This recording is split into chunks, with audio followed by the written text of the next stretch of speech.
Welcome to the Never Too Early Fantasy Football Podcast, where it is never too early for fantasy football. My name is Jeff. Alex. As always, thank you for downloading, listening, liking, and commenting on our podcast videos. Please join our community by subscribing to us on the socials. Our handle on all platforms is at N2E Fantasy.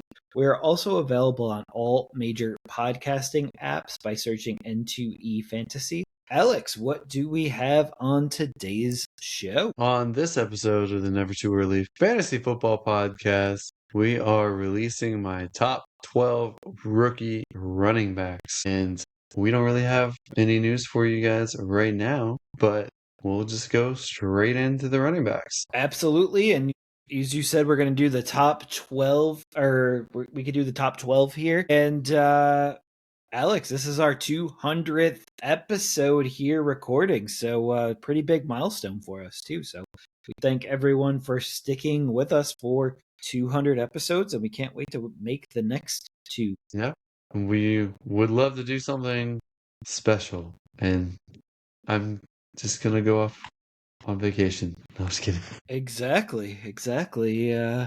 Enjoy that vacation. And who is your number 12 running back of this rookie class?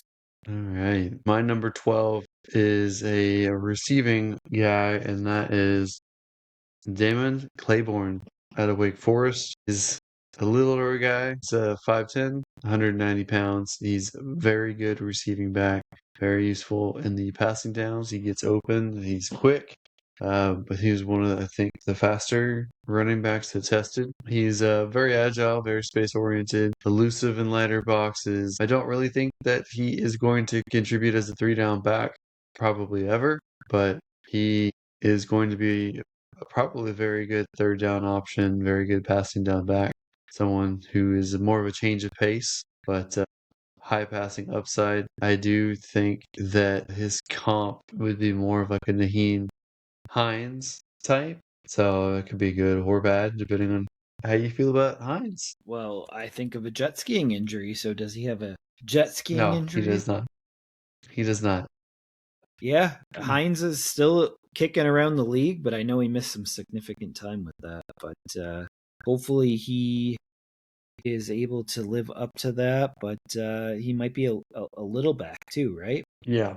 It says he's 5'10", but you know how those measurements are. He could be a little bit shorter than that, too. All right, my number 11 is Adam Randall out of Clemson. He's a former wide receiver turned running back, and he's pretty large for running backs at 6'2", 215 pounds.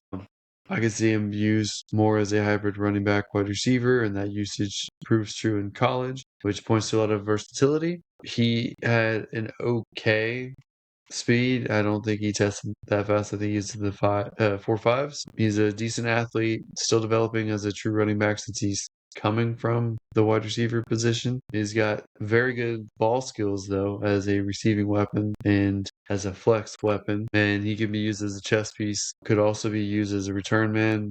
The common comp for him is Cordarrelle Patterson.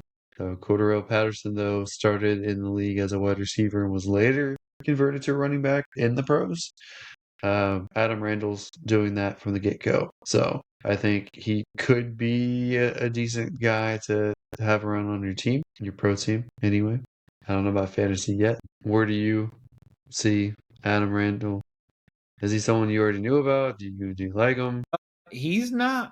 He is on my list, so it is someone that I am aware of, but he's not someone that I have fully studied yet. I didn't see him stand out at the combine, so he wasn't one of my combine people if he was there. But I will say that I do like that he has a dual skill set, and that would be important. And as you said, that he could even just be a return guy early on. So we will see. He could be a very good pass catching back, though, and we all know in PPR and half point PPRs, those add up very quickly. I mean, even Cordarrelle Patterson had very good startable games. My number 10 is Le'Veon Moss out of Texas A&M. Decent size, efficient chain mover. He's got good rushing efficiency and early down profile. He's got a functional size speed ratio as an athlete. Physical, decent burst, no true home run threat. He's a grinder. He's good through contact, but doesn't really have the breakaway speed. He has limited receiving value and has concerns with drops. He is pretty steady to read the zone and get positive runs, but he's not going to get long ones. I kind of view him as an early down, 1-2 down thumper, and I think he is in the Brian Robinson type caliber of running back, which is more of a either in a rotation or someone to take the between the tackles grind off of a better running back. Absolutely. Do you think he was named after Le'Veon Bell? Probably. That crossed my mind. Although I think Well, he's too old for that, probably. maybe he changed his name. Didn't Santana Moss play for the Steelers as well? Is that like a is this Yep. a Steeler? Is this a Steeler guy in the making here? Maybe. Could be. It's got Do they have a thumper on the team? Dowdle, but That's true. Dowdle's not a forever guy either. Not a guy that he's not a guy that should be there more than 2 years max. So there is going to be room unless you consider Caleb Johnson a thumper Yeah. ish. If he's supposedly he has a clean slate, so I'm not buying it because I saw his year one tape, but I mean, a team like the Vikings could get Le'Veon Moss. I don't think that they really have a thumper on that team. you just made me realize everyone's gonna pause when they say his name now because Le'Veon Bell just it flows right off the tongue. It does. Everyone's used to it. All right. My next running back's a little bit of a weird one because he's not really a running back, but Eli Heidenreich out of Navy, fullback, tight end, running back, Swiss Army knife. He's 6 foot, 215 pounds. He was extremely efficient in Navy scheme. Stand out as a receiving and explosive metric kind of back. One of the analytical darlings, and on tape he looks good too. I think competition is obviously a concern, but super productive, super efficient, very fluid, effective within multiple schemes, generates explosiveness, outlier level receiving usage for any kind of back in that offensive environment. Big play producer, legitimate pass game finishes. I mean, I really think that there's a functional skill set here. To me, I think of like a Kyle Juszczyk, which within the Kyle Shanahan system, or I think of kind of a Taysom Hill type Army knife for like a Sean Payton system. He could be a true joker for that system. I mean, it even kind of is reminiscent to me, sort of Aaron Hernandez that you brought up for the tight end episode last week. But I think he's underrated, and I think he could really find a nice niche somewhere and on a team. I don't know if y'all remember James Casey from the Texans, but he's kind of a similar fullback, H-back, kind of tight end mold.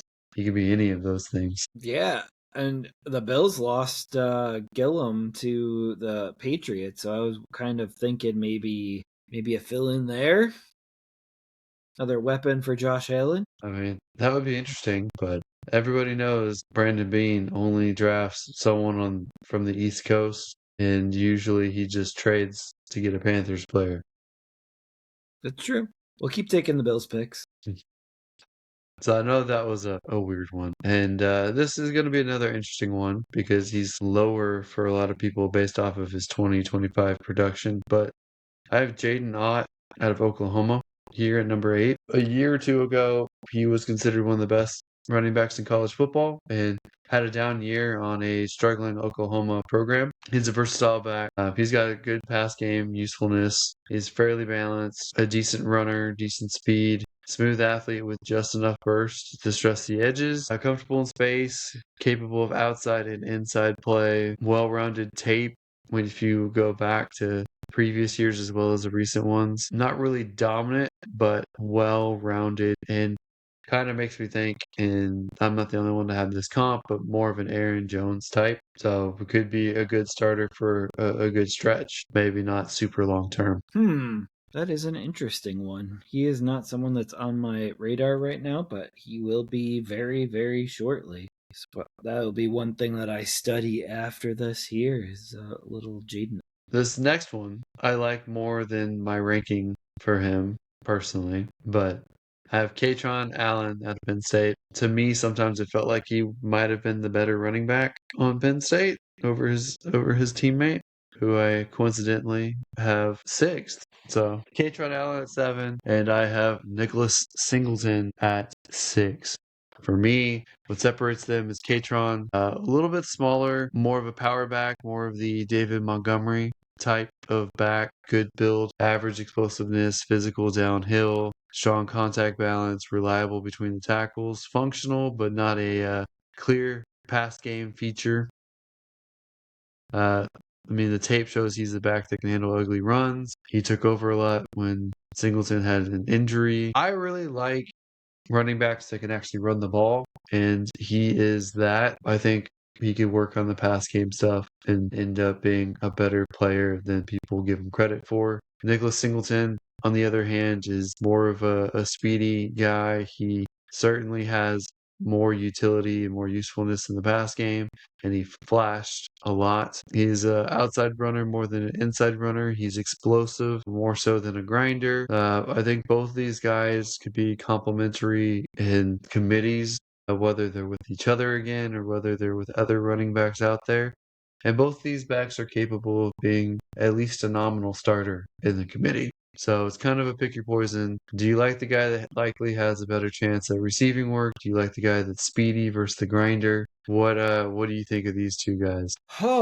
You've that's a great question. Because the grinder could sit there and get 40 yards, and if he doesn't score, that's only 4 points.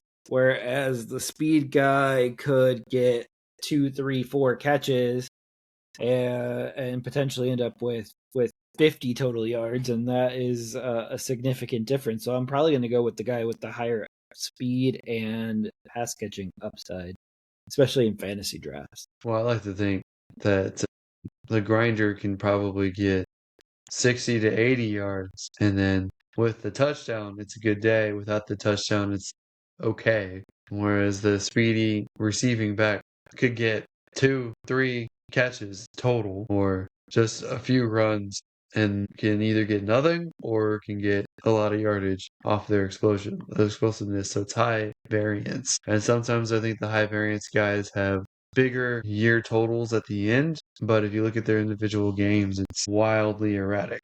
Whereas the grounders, at least their usage is consistent and more trustworthy. At least that's how I feel. Absolutely. All right. My number 5, who I would like to have higher on the list, but I don't quite fully trust yet, is Emmett Johnson out of Nebraska. 5'11", 205 pounds, strong late season surge, and his analytical profile suggests a legitimate 3-down back. Combine, he tested poorly with speed, which is kind of scary. Film is mostly positive. I do have concerns. Kind of feels like we could have the low side is like Caleb Johnson disappointment, but the upside is David Johnson. And I like that element. It's just weird. All three of these guys are Johnsons. Maybe they're related. I don't know. But he's good, not overwhelming as an athlete.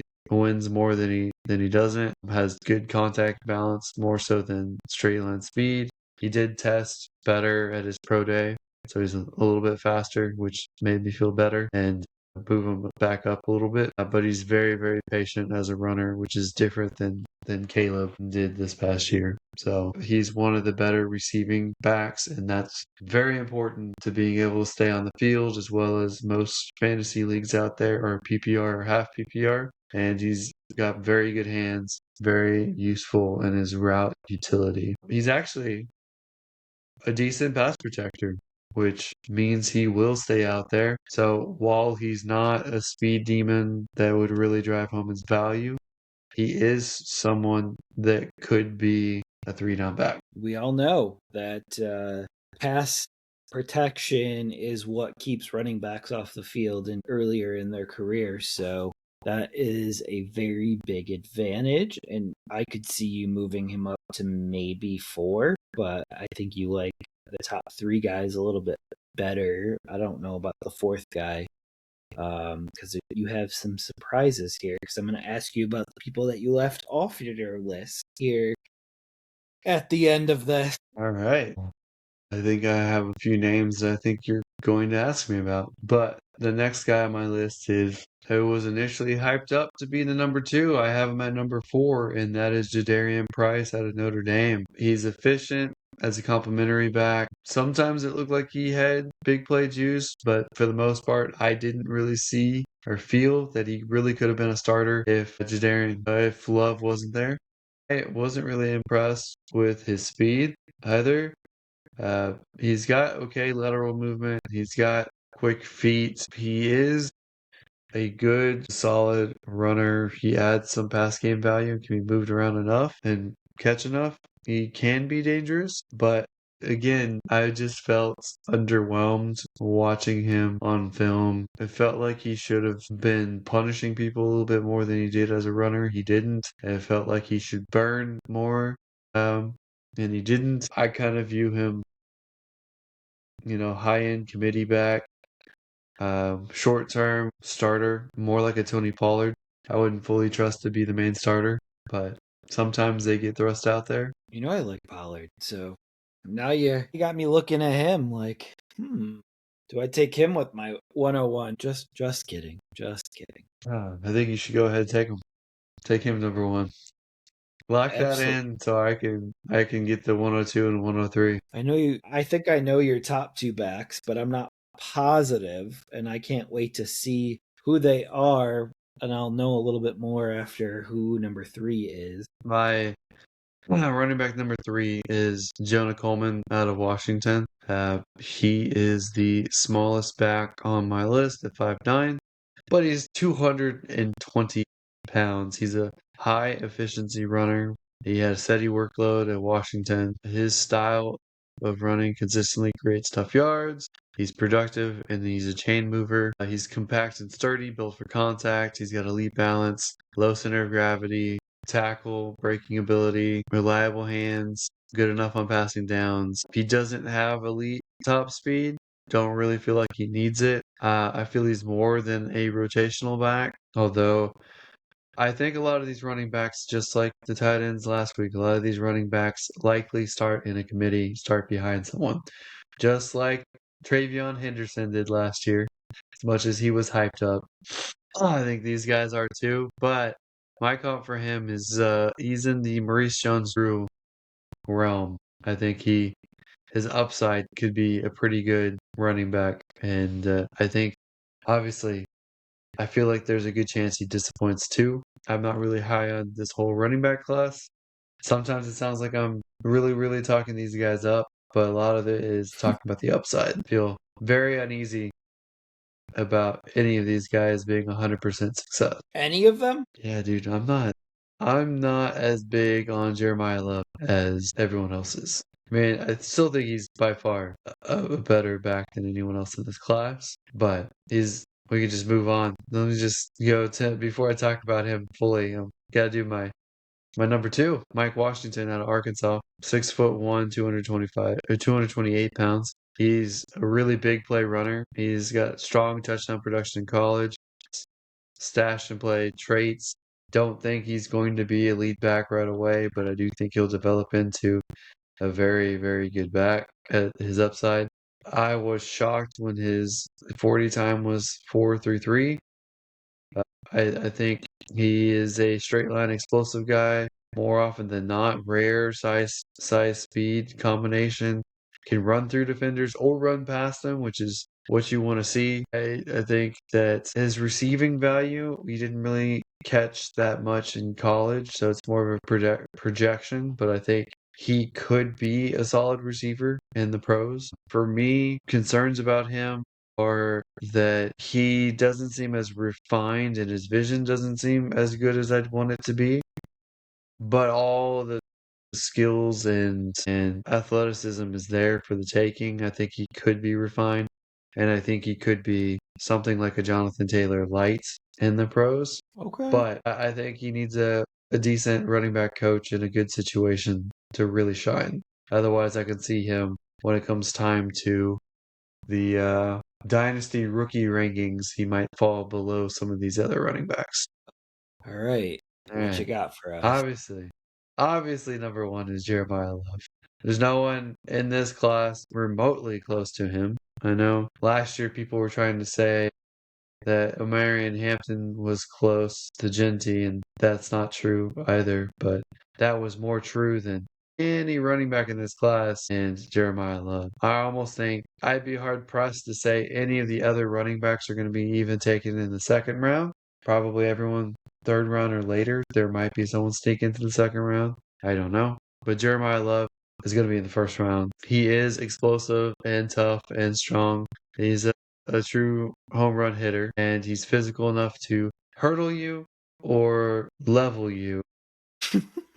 I don't like his running vision. I don't like his gap ability because he doesn't seem to find the gaps. It seems like he often runs into his own lineman or a defender rather than find the correct gap or be patient. To me, it's like if Josh Jacobs all of a sudden was as fast as Devon Achane, he just would be slamming into his own guys and not moving right. Like he's too fast for his processing almost. Okay. I think he needs some refinement, but I mean, physically, he's extremely gifted, extremely gifted. So I get the upside. I don't know. There's just something that doesn't quite work as well as it should. Do you find any biases of wanting Genty to have a better career and better rookie season than Love? Because I know No, I you don't really own care. Genty. No, I don't really care. And honestly, like I'd be fine owning Love, but I liked Genty more than Love, but I liked Bijan and Gibbs more than Genty. Trying to remember the other running back classes. Then some of the other running back classes around those or before those were terrible because you had the Trey Benson and Brooks year, which Brooks is coming back. Bucky Irving was the only one that worked out that year, and he was kind of a surprise. Brooks will be I back. I mean, I would say Love is, close to. He's almost on par with Genty, and Bijan and Gibbs are above both of them. Okay. And I see they keep giving Bijan and Gibbs running mates of some sort. So kind of interesting that they never will have the job.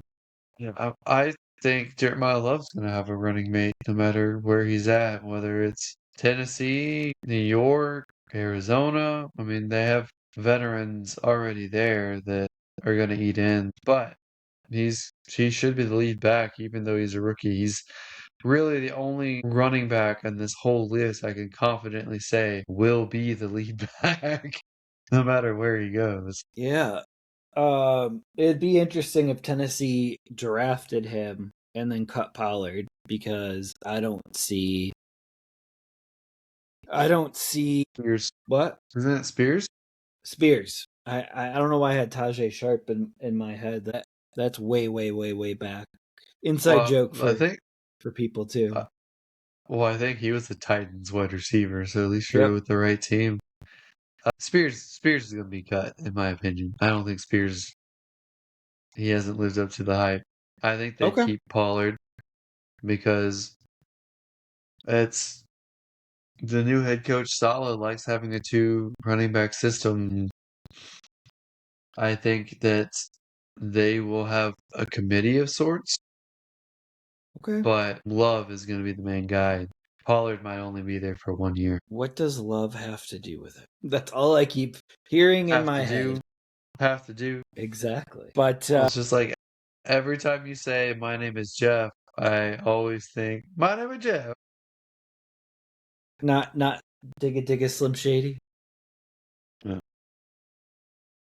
Hi, my name is. Go back to the late '90s rap culture. I need to do that because every time I say my name, I feel like the audio doesn't pick up the full thing. You got to be like, I gotta like shout it into the mic. Unfortunately, my kid's room is on the other side of this wall, so I try not to be loud. It's fair. That's fair. So I do need to ask you though about Roman Hemby from Indiana. Are you a fan or not a fan of him this draft? Like, I'm lukewarm on a lot of the guys I even included on my list, let alone the guys that didn't make it. Is Man, there I'm anyone open you to having, wish was on your list? man, well, I don't have my 20 something guys here. Not not Calum. No, I am not a Kalon Black guy. I'm not a fan of that. Let me see if I can find my So you don't like original either list before I Indiana cut it down. running back? No, I feel like Indiana, rather than good players, had a bunch of just seniors, fourth and fifth year seniors, and that was why they had so much success, is they just had guys that were older than everyone else and kept playing in college. I feel like you stick up for Mendoza all the time. Well, Mendoza is smart, quick thinking. I mean, he improved himself a lot.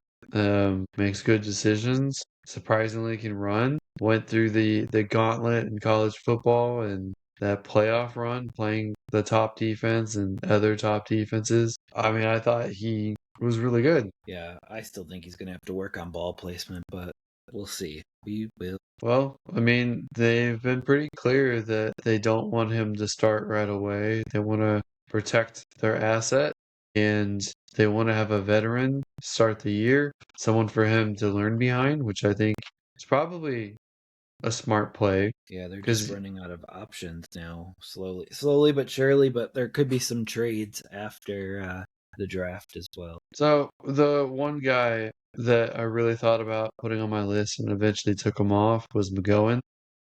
Okay, Seth. Yeah, I think, was it Kentucky? Mm-hmm. I thought he was pretty solid all around. It's just, he spent time in actual jail because he did some stupid stuff when he was 21. And I think because of that, he's probably going to be undrafted, but he could be someone that he catches onto the right spot, keeps his nose clean. He could be someone that we talk about in 2027 as being a solid guy, a solid running back to have. I don't disagree with you on any of that because there's some alarmingly high aged running backs coming out this year, like Seth that you just mentioned right there, and then Fashion or however you say his last name, he's 26 already, and then Kalen Off my Black's already list. 24 as well. Off. Off my list. 26-year-old rookie running back. No Yeah, thanks. like I think the exemption has gotten so far out of control in the NCAA that we're seeing like Tyler Shuck coming out 26 years old. We're seeing a lot more Brandon Whedon situations in the NFL, and I don't like that particularly. I like my rookies to be 21, 22 years old, 23, and we're seeing a lot older now. So it's not just them; it's the quarterbacks, which isn't as big of a deal for a quarterback because if you're going to hit, you're going to be around for a long time. But Nestmeyer's already 24, and we have like a Haynes King that's like a Joker type that's 25 coming out. So there's all of that. And what do you think about Jamari Taylor out of Virginia? I mean, he's a versatile role player that probably is a reliable RB2. He has solid avoided tackles rate. When I looked at him, he's pretty balanced with his receiving and his running. So, I mean, he could be okay. I'd be okay replacing Claiborne with Jamari Taylor too. But like I said, I'm not really strongly attached to that many of these running backs. I think a lot of them are replaceable. Yeah, and I think that some could surprise. I think like Claiborne and McGowan and even Nick Singleton could. Are we going Nicholas Singleton or Nick Singleton? I don't care. Whatever's easier for you. You can just say Singleton. Singleton. Yeah. Singleton. Well, I just want to know what he's going to go by because you have Matthew Stafford and he's been very clear that he likes to go by Matthew. There was another quarterback that Mitchell Trubisky likes, the whole Mitchell Trubisky, but he's never been successful enough to be able to say what he should be called, Mitch versus Mitchell. There's a few quarterbacks like that, and then obviously we mispronunciate a lot of names early on. Like we have Trevor and Travis Echan now. So but Trevor might still be ETN, so he may not be popular enough to get the Echan. Yeah. But yeah, I'm excited. I think there'll be a few that sneak through, but I think you do have a really good point that I don't think running back is the strong suit of this draft, and I think that is why so many running backs have already signed in free agency, and we've even had some B-level guys like Jerome Ford and C-level guys like Jerome Ford get signed, and even Cam Akers has a team right now, and Damian Pierce. All these guys have teams already because I think they realize that this incoming draft class is not that great, and we would rather get a cheap veteran for a year than pay a rookie potentially for 4 years, depending on what round you take him in and what you guarantee. Well, I even think with everyone moving to committees for the most part, even if they are good running backs, you're not guaranteed fantasy production year one. That's true. And we've learned that from better running back classes that it doesn't immediately translate to Yeah. It really depends on where you're drafted and who's around you because you have like Travion Henderson that we were just talking about, but Stevenson's going to be there for a little while longer and he's not going away. But then you have Genty who pretty much had most of the job to himself, was taken off and puzzling third down in 2-minute drives. And you said he had 1,300 yards in his rookie season, which is what you touted on.